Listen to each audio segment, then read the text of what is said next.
This is IBM Museum, and I've got a couple of the IBM LAN adapter A's, the old and new version, on the bench behind me, in addition to those IBM Ethernet adapter for ISA.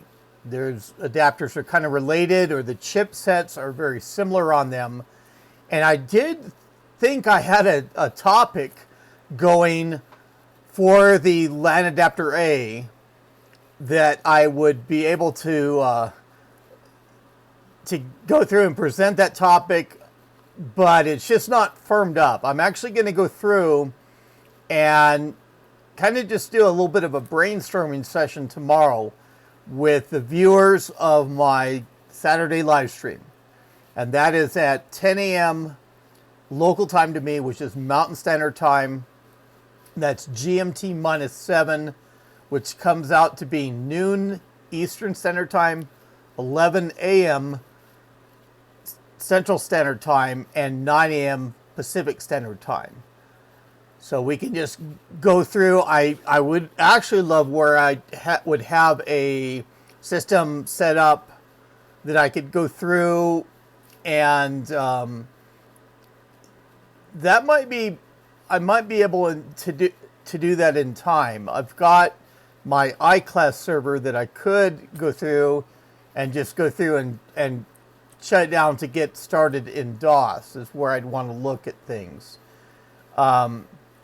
But there's just a little bit more solidification that needs to come out on what I thought was a really good topic. I thought it was a neat area. Now, the LAN adapter, let me go through and bring that up. And I can probably get rid of my webcam picture there just for a moment, get to where I can interact with things, just to kind of scroll through. And I'll show the adapters. I'll show a little bit of what I can do tonight for areas I've researched enough on and can present. This is actually a fairly good adapter as it is. And there's you see it as this old version, and it even has an X1 chip that's over to the left-hand side there, and that is the Ripple ROM. What it uses is a boot ROM, and that's what my topic is going to be concerning. There's the newer version. It's a little bit shorter, a little bit different layout. It does have that U9 still that is the boot ROM once again. And I'll show that a little bit on screen. Just goes through and shows, I mean, this adapter does a really good job among all the other adapters for microchannel that are out there. Now, scrolling down to the bottom of it, it does give a listing for the ADF that configures that adapter under the reference diskette. And it goes through and it has an adapter BIOS ROM/RAM location. And there's a little bit of text there. I'll include the link to this in the video description, but because it's a kind of an interesting area that I want to go over. It's got some fields there for that adapter, the ROM RAM location, that are 32 KB in size, and then there's others that are just 16 KB. And it has an interesting aspect if you read through this page about some of the to the areas with it, running without the BIOS Ripple chip that's specified there. And so let me go through. I'm going to go through and hide the page here. I'll leave down the webcam view, just go over to the camcorder just so I can kind of show a little bit of these on screen. And so, well, let's go through with the so-called older version. This is the chip that's in that X1 position for the boot ROM, and I'll go over those FRUs that are printed on there, IBM FRUs, and what that goes to being the version numbers of those, of the code that's on those chips. And so this is an Ethernet adapter, and there's the newer version, you know, same functionality, uses the same ADF, just is a little bit more consolidated as the components went through and were improved maybe, or whatever, that IBM went through and retooled this PCB into this version. And as I say, these are really related in a way to the IBM Ethernet adapter for ISA that these are, as you see on that label at the top. And the chipset is not exactly the same, but it is very related, and it's very related to how it does a lot of the functionality, even in these components here that I'll have kind of fielding my questions at, because that is what's viewed as a shared RAM space. And that's what that configuration setting in the ADF does, is besides the boot ROM, it goes through and configures the space that you would have for the shared RAM. And the adapter gets quite a bit of its performance from that shared RAM component. And as I was saying, this is an Ethernet adapter. This is not, I haven't really gone over some of the token ring stuff enough on video in a way that for EPROMs, what IBM did with the token ring, and of course they can be different form factors and capacities and everything else. They can be interleaved. There's the odd and even on some of the older IBM token ring adapters, or it can be one big, 40-pin EPROM that IBM had on there, and then they had that boot ROM being separate, having a socket available, and where you had to put a separate EPROM in there to go through and to be able to boot over a network with that boot ROM. That required it. And some of the boards, didn't have them, but the EPROMs that were on the token ring boards as a default, it had to be there because they had the microcode for that processing capability of the token ring adapter. This is Ethernet. And this being just the boot ROM, this could conceivably be pulled. You could go through, if you're not going through and having the scenario where you're booting, having this in a client system that you're booting over the network, you could go through and you could pull that boot ROM out of there.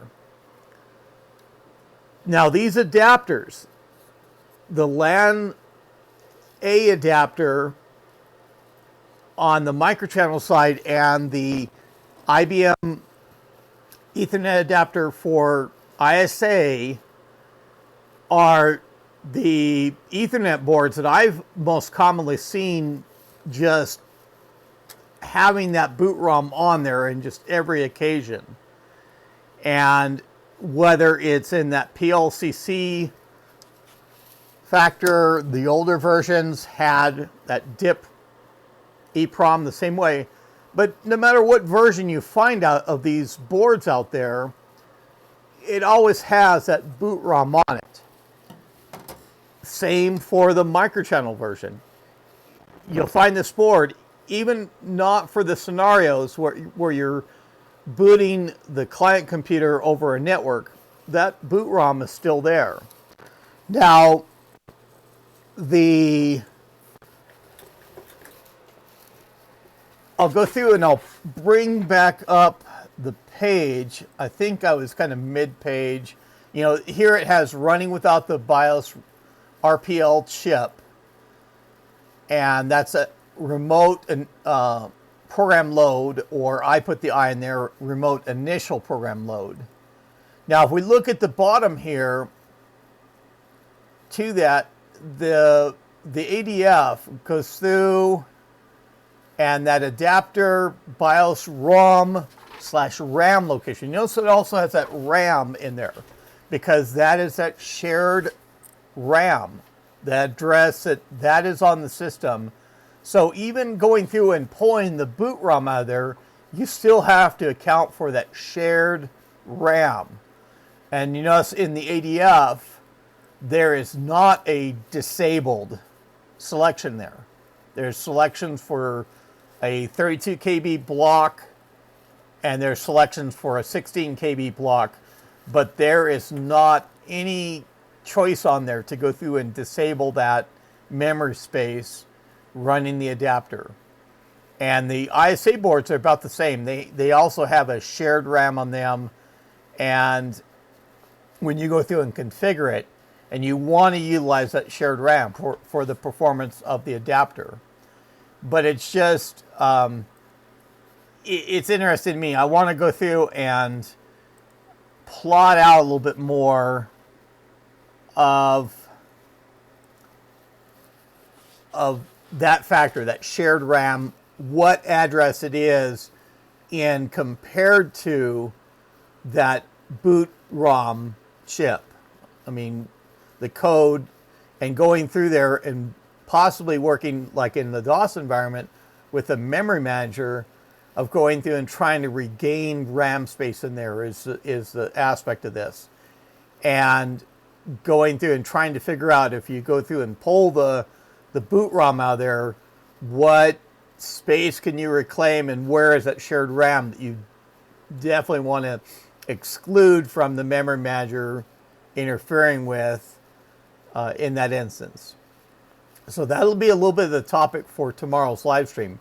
Now, what I can do in this instance, and I'll leave the camcorder up. I think I'm going to leave my webcam picture up as well, because I'm going to go through and I'm going to put on the text in that lower corner, and that's white text. Hopefully that'll be visible and enough, just in the format that I have there, to kind of show.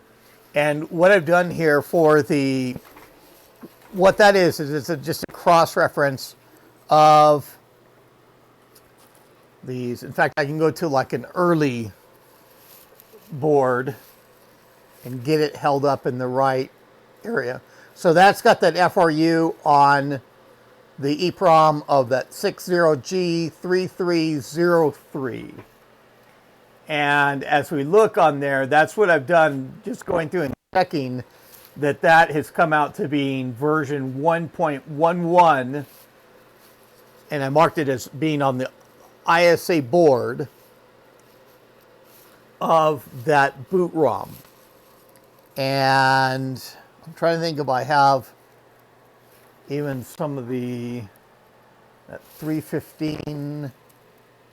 And these are both the 60G3312, just looking at the reference of there. And I have it separate in the DIP column, and that could be the older ISA boards or the microchannel boards of any, that older or newer style. And then later on, IBM did go over to using the PLCC EEPROM and having that 25H6143. And looking at the chart, you can see that that's the version 2.20. So there was some slight version changes on the on those EEPROMs for that boot ROM as well. I just wanted to kind of get the chart set up finally for that. Now I went through and I dug I knew I'd put out data on this before, and I dug through emails, and I found I passed the message, and it's been even a little bit more than a month ago. And I had to pull out that email that I went through and copy down the text to compile the chart. And then I went looking for the older data, and I found that on an online area that I've set up for kind of a little bit of design. And it's really kind of embarrassing to me because the last time that when I posted that data, that was August the 1st of 2020.